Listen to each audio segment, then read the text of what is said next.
గానమే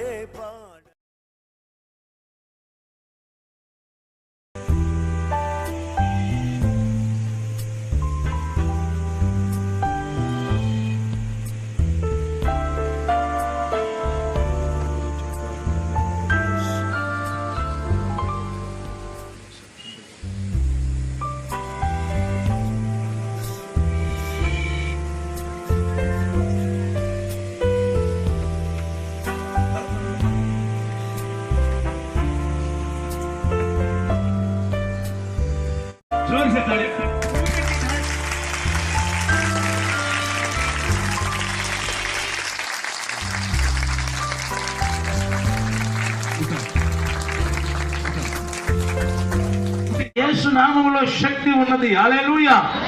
నమ్మితే చాలు పొందుకుంటావు శక్తి. Praise the lord. హల్లెలూయా. నువ్వు నమ్మితే దేవుని మహిమను చూస్తావు. నువ్వు నమ్మితే దేవుని శక్తిని అనుభవిస్తావు. ఈ మధ్యాహ్నకాల సమయంలో మీరందరూ కూడా విశ్వసించాలి. ప్రభువా, ఈ దినము ఈ సమయంలో నా జీవితంలో అద్భుతం చేయబోతున్నావని మీరు నమ్మండి. హల్లెలూయా. ఆ రోజు యేసు ప్రభు 2000 క్రితము ఈ భూమి మీదకు వచ్చి ఏ అద్భుతాలు చేశాడో, ఎలాంటి అద్భుతాలు చేశాడో, ఎలాంటి మరి ఉద్దేశము ఆయన ప్రకటన చేశాడో, అదే రోజు, అదే సమయము, అదే రకమైన శక్తి ఈ రోజు కూడా పనిచేస్తుంది. హల్లెలూయా. ఆయన నిన్న నేడు నిరంతరం ఒకే రీతిగా ఉన్నాడా? 3 రకాలుగా ఉన్నాడా? హల్లెలూయా. ఎన్ని రకాలుగా ఉన్నాడు? రోజుకి ఒక రకంగా ఉంటాడా? మీ అందరికీ ఒక 10 సంవత్సరాల క్రితం చూస్తే మీరు చుడిదారులు వేసేవారు, ఇప్పుడు చీరలు కట్టుకోవడానికి కూడా పనికిరాడు. హల్లెలూయా. కానీ దేవుడు అప్పుడు అలాగే ఉన్నాడు, ఇప్పుడు అలాగే ఉన్నాడు. ఆయన గడ్డం పండిపోయిందని ఎవరైనా చెప్తారా? హల్లెలూయా. ఆయన ముసలైపోయాడు, ఆయన కళ్ళద్దలు వేసుకుంటాడు అని చెప్తారా? కాదు. హల్లెలూయా. ఆయన అప్పుడు ఎలాగున్నాడో ఇప్పుడు అలాగే. Praise the Lord. నువ్వు మారిపోతావు, ప్రపంచం మారిపోద్ది, ఆకాశం ఉండదు, భూమి ఉండదు, కానీ ఆయన నిరంతరము. హల్లెలూయా. భూమి ఆకాశములు గతించును కానీ నా మాటలు ఒక్క సున్నా అయినా గతించు. గొంటను గట్టిగా. Praise the Lord. భూమి ఆకాశము గతించును కానీ నా మాటలు గతించు. ఆయన మాటలు గతించు, ఒక్క సున్నా కూడా గతించదు. ఆయన నీతో చెప్తున్నాడు ఏమనంటే, నీ దుఃఖ దినములు సమాప్తమగును. నమ్ముతారా? హల్లెలూయా. ఏమంటాడు ఆయన? భూమి ఆకాశం గతిస్తుంది కానీ నా మాటలు గతించు. ఆయన నీతో ఏమని చెప్తున్నాడు? నిశ్చయముగా. హల్లెలూయా. తీసుకోండి వాగ్దానాలు. నిశ్చయముగా ముందుగతి రానే వచ్చును, నీ ఆశ భంగము. అబ్బా. హల్లెలూయా. నమ్ముతారా?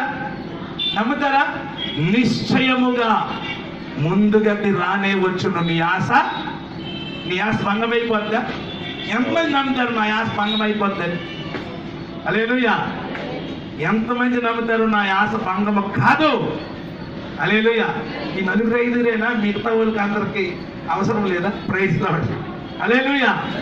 చెప్పండి, నా ఆశ భంగము కాదు, నిశ్చయముగా ముందుగతి రానే వచ్చును. హల్లెలూయా. Praise the lord. నీకు ముందే చెప్పానా ఇది గది చూడొద్దని చెప్పానా?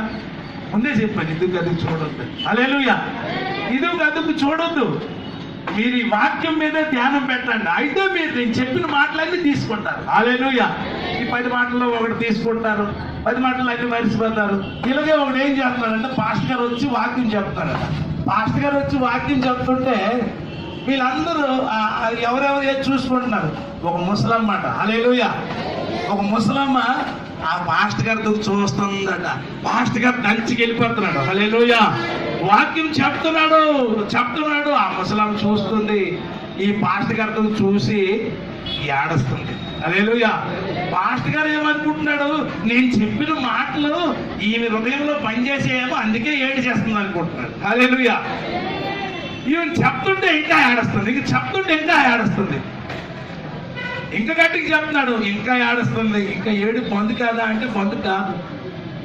అంత అయిపోయిన తర్వాత, అమ్మాయి ఎందుకు ఇంక ఏడుస్తున్నావు ఇంతసేపు? హల్లెలూయా. ఇంకా నీ ఏడు పొందు కాదా అంటే అప్పుడు చివరిలో ఎందుకమ్మా ఏడుస్తున్నావు? మారు మనసు పొందావా? మాటలు నీ జీవితంలో పనిచేసాయా అంటే, మారు మనసు పొందడం లేదు, ఈ మాటలు నా జీవితంలో పనిచేయడం లేదు, మీకు చూసి ఏడుస్తున్నాను అంట. నాకెందుకమ్మా చూస్తున్నావంటే, నీకు ఆ పిల్లి గడ్డం ఉంది కదా,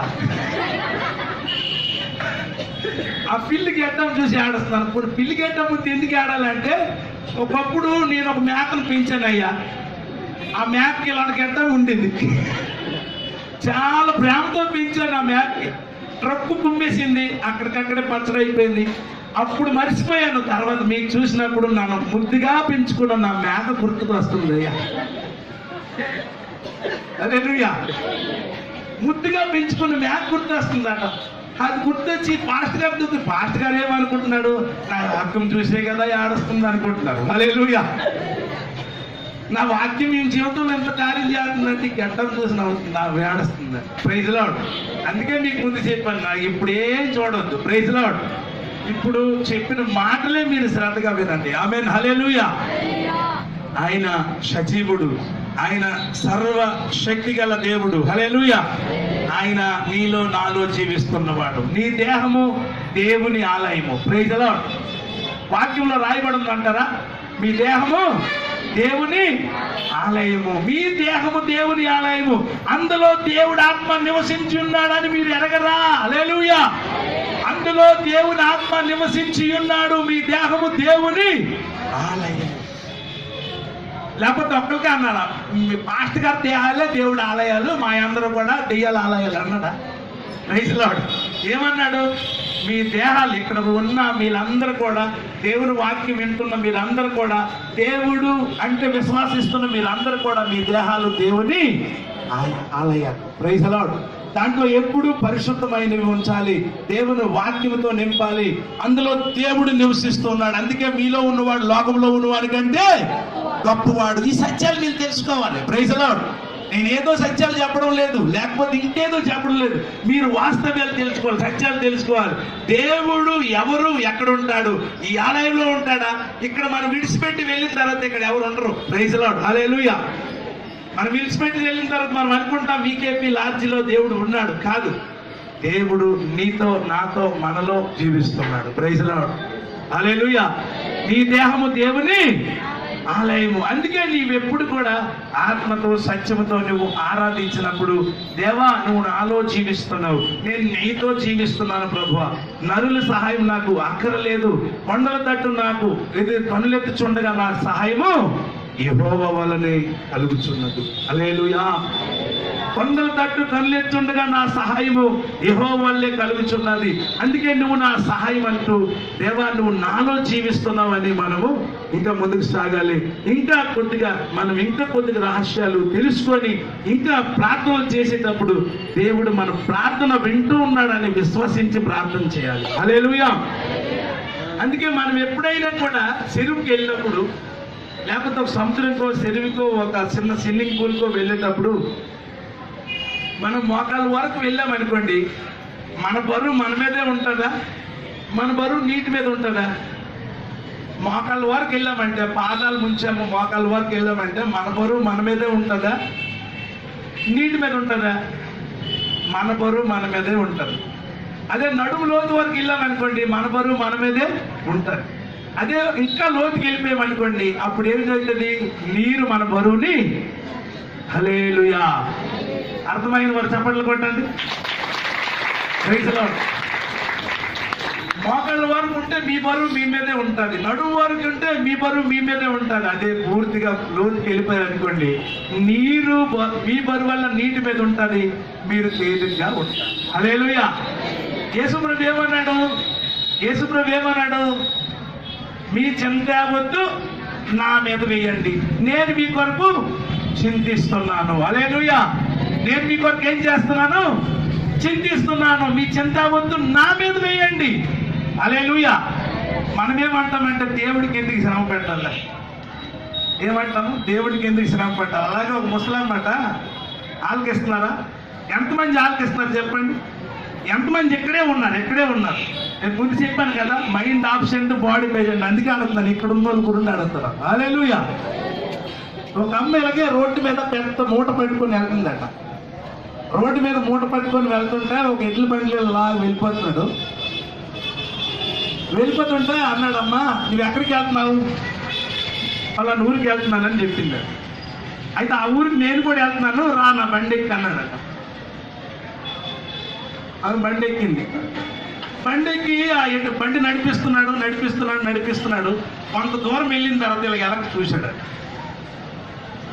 ఎలకని చూసేటప్పటికి ఈ అమ్మ కూర్చున్నది ఎడ్ల బండి మీదే, బుర్ర మీద బెస్త మాత్రం తిప్పదు. ఈ బెస్త ఇలా పట్టుకొని ఉన్నది, ఇలా కూర్చోయినది. అమ్మా ఆ బెస్త కింద పడదా అన్నాడు. ఎందుకు బాబు, నాకే నువ్వు మోస్తున్నావు, మళ్ళీ నా బెస్తకు మోస్తావా? అర్థమవుతుందా? దాన్ని బట్టి మీ చింత వద్దు, ఎవరేమంటున్నారు, దేవుడు ఏమంటున్నాడు, మీ చింత వద్దు. హల్లెలూయా. చింత వేయకుండా నీళ్ళు లేకపోతే ఎలా జరుగుతుంది? నేనే చేయాలి, అది నేనే చేయాలి, ఇది నేనే చేయాలి, ఇది నేనే చేయాలి, అన్ని నువ్వే చేసుకో. దేవుడు ఏం చేయి. హల్లెలూయా.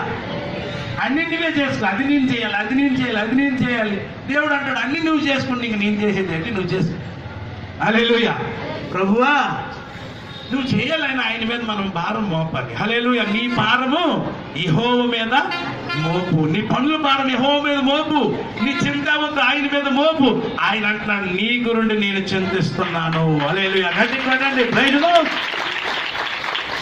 నీ గురుండి నీ చింతిస్తున్నాను, నిన్ను కాపాడువాడును, నేను పునుకును నిద్రపోను, నీ పాదము తొట్రెల నీకుండా నిన్ను కాపాడుతాను ఆయన అంటున్నాడు. ఆయన పిలుస్తున్నాడు, ప్రయాసపడి భారం మోసుకుంటున్న వారులారా నా యొద్దకు రండి, నేను మీకు విశ్రాంతి కలుగు చేస్తాను. లోకంలో ఉన్నట్టుగా నేను కాదు, నా విశ్రాంతి మీకు ఇస్తాను. ఒకటి కూడా ప్రైజ్ ది లార్డ్. యేసుప్రభు ఏమంటున్నాడు? లోకంలో ఉన్నట్టుగా నేను నీకు ఇవ్వను, నా శాంతి మీకు ఇస్తాను. అది శాశ్వతమైన శాంతి. లోకంలో శాంతి ఎలాంటిదంటే మనసు బాగులేకపోతే వెళ్ళి వేసేస్తాడు, మనసు బాగుండడానికి. మనసు బాగలేకపోతే సినిమా చూసేస్తాడు, మనసు బాగలేకపోతే ఇంకేదో చేసుకుంటాడు.